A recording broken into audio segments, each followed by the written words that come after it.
ओम श्री गणेशाय नमः। आइए श्रवण करते हैं करवा चौथ व्रत कथा। ये हर नारी के सुहाग की रक्षा का महाव्रत है। इस व्रत को करने से, कथा को सुनने से सौभाग्य का उदय होता है, पति की दीर्घायु होती है और पति की आयु से ही नारी की शोभा है। जब तक नारी का सुहाग है तभी तक उसका सम्मान है। तो चलिए श्रवण करते हैं कथा। ये कथा शौनक आदि ऋषियों ने सूत जी से पूछा था और यही कथा द्रौपदी ने भगवान श्री कृष्ण से पूछा था। यही कथा माता पार्वती ने भगवान शिव से पूछा था। ये करवा चौथ व्रत की कथा के बारे में जब अर्जुन तपस्या के लिए गए थे तो द्रौपदी बहुत दुखी थी। भगवान सर्वेश्वर कृष्ण से पूछने लगी कि हमारे पति की लंबी आयु कैसे हो और उन्हें सुख कैसे मिले, हमारे जीवन में शांति कैसे आए, विघ्न कैसे मिटे। भगवान श्री कृष्ण ने कहा, सभी विघ्नों के नाश तथा पति की लंबी आयु का व्रत है करवा चौथ। ये कार्तिक मास के कृष्ण पक्ष की चतुर्थी तिथि को किया जाता है। कथा इस प्रकार है। एक बहुत ही सुंदर नगरी थी जिसका नाम शुक्रप्रस्थपुर अर्थात दिल्ली था। वहाँ पे एक रमेश शर्मा बड़े ही ज्ञानी ब्राह्मण थे। उनकी पत्नी का नाम लीलावती, उनके 7 पुत्र और एक सुंदर वीरवती कन्या थी। बड़ी ही सुंदर थी। जब विवाह के योग्य हुई तो रमेश शर्मा ने अच्छे विद्वान ब्राह्मण से विधि विधान से विवाह कर दिया। विवाह के पश्चात वीरवती ने अपनी भौजाइयों के साथ में कार्तिक कृष्ण चतुर्थी करवा का व्रत किया। सायंकाल में स्नान किया, भक्ति भाव से वट वृक्ष का चित्र बनाया, उसके नीचे शंकर, गणेश, स्वामी कार्तिकेय, पार्वती जी का चित्र बनाया, ओम नमः शिवाय लिखा और धूप दीप गंध पुष्प अक्षत आदि से पूजन किया और फिर चंद्रोदय का प्रतीक्षा करने लगी। इसी बीच में वीरवती जो थी वो भूख प्यास से बड़ी मूर्छित होकर पृथ्वी पर गिर पड़ी तो घर के लोग रुदन करने लगे, पंखा करके उसे ढांढस बनाने लगे कि अभी अभी चंद्रमा निकल आएगा। एक भाई बड़ा चिंता में हो गया, एक बड़े वृक्ष बट पर चढ़ गया बरगद के पेड़ पर और उसने जलती हुई लुहारी जो है बहन के प्रेम में चंद्रमा उदय होने का बात बता दिया और कहा कि चलो भोजन कर लो। और उसने भोजन कर लिया अर्घ दे करके। भगवान गणपति करवा मैया नाराज हो गई जिससे उसके पति की मृत्यु हो गई। वो 1 वर्ष तक व्रत करती रही और जब वो 1 वर्ष के बाद जब पुनः करवा चौथ का व्रत आया तो इंद्राणी वहाँ पर करवा चौथ व्रत करने के लिए स्वर्ग से आई। वीरवती के पास गई। वीरवती ने इंद्राणी से सब बातें पूछी। वीरवती ने कहा कि जब मैं करवा चौथ का व्रत करके अपने पति के घर पर आई तो मेरा पति मृत्यु को प्राप्त हो गया। मैं नहीं जानती कि किस पाप के कर्म से मुझको यह फल मिला। हे महेश्वरी, हमारे भाग्य से आप यहाँ आई हैं, हमारे पति को जीवित करके हम पर कृपा करिए। इंद्राणी ने कहा कि तुमने जो व्रत किया था और बिना चंद्रमा के उदय हुए ही अर्घ दे दिया था, इसीलिए पति मर गया था। अब तुम फिर से करवा चौथ का व्रत किया है तो फिर मैं तुम्हारे पति को जीवित करूंगी। भगवान श्री कृष्ण बोले कि हे द्रौपदी, इंद्राणी के वचन को सुनकर वीरवती ने विधि विधान से व्रत किया और फिर इंद्राणी ने प्रसन्न होकर जल से अभिषिंचित करके पति को पुनः प्रकट करके जीवित किया, सुंदर बनाया और आशीर्वाद दिया और इस तरह से पति धन पुत्र आयु को प्राप्त हुआ। इसलिए तुम भी, भगवान श्री कृष्ण द्रौपदी से कहने लगे, तुम भी ये व्रत करो। और द्रौपदी ने इस करवा चौथ के व्रत को किया जिसके प्रभाव से संग्राम में कौरवों को जीतकर अतुलनीय राज्य प्राप्त किया और सब दुख भी चला गया।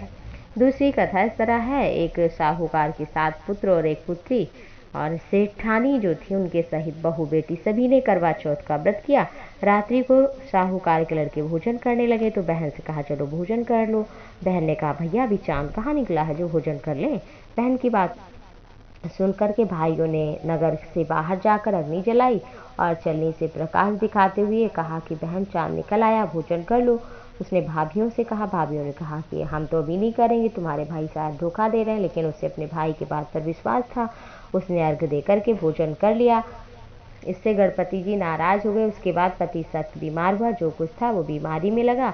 दोस्तों का जब पता चला और गणेश जी की फिर प्रार्थना की, विधि विधान से व्रत किया, सबका सत्कार किया, प्रणाम किया और फिर इसको देखकर गणपति प्रसन्न हुए और उसके पति को लंबी आयु दिया। तीसरी कथा इस तरह से है। प्राचीन काल की बात है। करवा नाम की स्त्री अपने पति के साथ नदी के किनारे गांव में रहती थी। तो उसका पति नदी में एक दिन स्नान करने गया। योग से स्नान जब कर रहा था तो मगर ने आकर के पैर पकड़ लिया। वो आदमी अपनी पत्नी को, जिसका नाम करवा था, उसका नाम ले लेकर बुलाने लगा। अपने पति की आवाज़ सुनकर वो पतिव्रता करवा आ गई और पतिव्रता ने जब मगर को देखा तो कच्चे सूत के धागे से संकल्प करके बांध दिया और मगर को बांधकर अपने पतिव्रत धर्म के बल से यमलोक में पहुंच गई। यमराज से बोली, मेरे पति को मगर ने पकड़ा था और उसको आप दंड दीजिए, नरक में डालिए। यमराज ने कहा, अभी उसको कैसे मैं मार सकता हूँ। यमराज की बात सुनकर बोली, आप नहीं करेंगे तो मैं श्राप देकर नष्ट कर दूंगी। यमराज डरे और फिर पतिव्रता के साथ जाकर मगर को नरक में डाल दिया। उसके पति को दीर्घायु दिया। तभी से करवा चौथ मनाई जाने लगी और व्रत रखा जाता है। जैसे करवा माँ ने अपने पति की रक्षा की, ऐसे ही जो भी इस व्रत को करता है उसके पति की रक्षा करते हैं। चौथी कथा इस तरह से है। प्राचीन काल में एक परिवार में 7 बहू थी। 6 बहू बहुत अच्छे घराने, अमीर घर से थीं, तो उनका सम्मान होता था। लेकिन 7वीं जो थी उसके मायके में कोई नहीं था। घर का काम काज तो बहुत करती, लेकिन प्यार सम्मान न मिलता। त्योहार जब आता तो सभी के घर से कुछ न कुछ आता। उसे देखकर दुख होता, काश मेरे घर में भी कोई होता। छोटी बहू के घर से कोई ना आता, लेकिन उसे एक बार करवा चौथ पर जब कोई नहीं आया तो सभी उसे खरी खोटी सुनाने लगे। बड़ी दुखी हो गई, जंगल गई, वहाँ बैठकर रो रही थी। रोना सुनकर बिल से एक नाग निकल कर आया। क्यों रो रही हो? कहा कि हमारे कोई है नहीं, कोई भाई होता तो जरूर आता। नाग को बड़ी दया आई। उसने कहा कि तुम घर चलो, मैं करवा लेकर आता हूँ। थोड़ी देर बाद नाग सामान लेकर उसके घर पहुंच गया। इतना सब कुछ देखकर तो घर वाले खुश हो गए। सास ने छोटी बहू से कहा कि हाँ जाओ, तुम मायके चली जाओ, और नाग देवता के साथ उसके घर भेज दिया। नाग देवता बहू को अपने महल में ले गया और कहा, जब तक मन करे आराम से रहो, यहाँ कोई कमी नहीं है, लेकिन एक बात याद रखना, तुम सामने वाली नांद को ना खोलना। बहू बहुत दिनों तक महल में आराम से रही, परंतु एक दिन महल में कोई नहीं था तो नांद उठाकर देखा, बहुत से छोटे छोटे सांप के बच्चे भागने लगे। घबरा कर नांद को ढक दिया। घबराहट में एक सांप की पूंछ नांद के नीचे आने से कट गई। कुछ देर बाद जब नाग महल में आया तो बहू ने सारी गलती की बात बता दी और कहा, हमें क्षमा कर दो। बहन ने भाई को क्षमा कर दिया, कहा कोई बात नहीं है। ससुराल जाने के लिए बहन ने कहा तो बहुत सा सोना धन इत्यादि देकर विदा किया। इतना सामान देकर घर वाले बड़ी इज्जत करने लगे। लेकिन जिस सांप की पूंछ कटी थी तो उसे सभी पुचकटा कहा करते, परेशान करते। एक दिन परेशान होकर अपनी माँ से पूछने लगा कि हमारी पूंछ कैसे कट गई। माँ ने कहा, छोटी बहू के नांद उठाने और घबराहट में रखने से पूंछ कट गई। सांप बोला, मैं बदला लूंगा। माँ ने बहुत समझाया पर वह नहीं माना। एक दिन मौका पाकर छोटी बहू के घर में घुस गया, उसे काटने की सोचने लगा। तभी उसे बहस करने की आवाज़ सुनाई देने लगी। छोटी बहू कसम खा रही थी, सास से बोल रही थी, मैंने ऐसा कुछ नहीं किया, मैं कसम खाती हूँ, मुझे पुचकटे भाई से कोई प्यारा नहीं, मैं उसी प्यारे भाई की कसम खाकर कहती हूँ।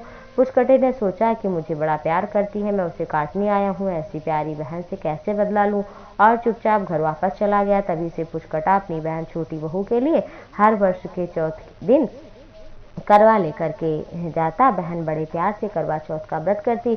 इस दिन प्रातः काल उठ करके व्रत का संकल्प लेना चाहिए। सायंकाल जब तक चंद्रमा ना निकले तब तक भोजन नहीं करना चाहिए, जल भी नहीं पीना चाहिए। और करवा माता की, गणपति की, भगवान शंकर, गौरी गणेश, भगवान विष्णु की पूजा करके, करवा माता की पूजा करके फिर पति के हाथ से जल पी करके सभी को प्रणाम करना चाहिए और आशीर्वाद लेना चाहिए। तभी कुछ खाना पीना चाहिए।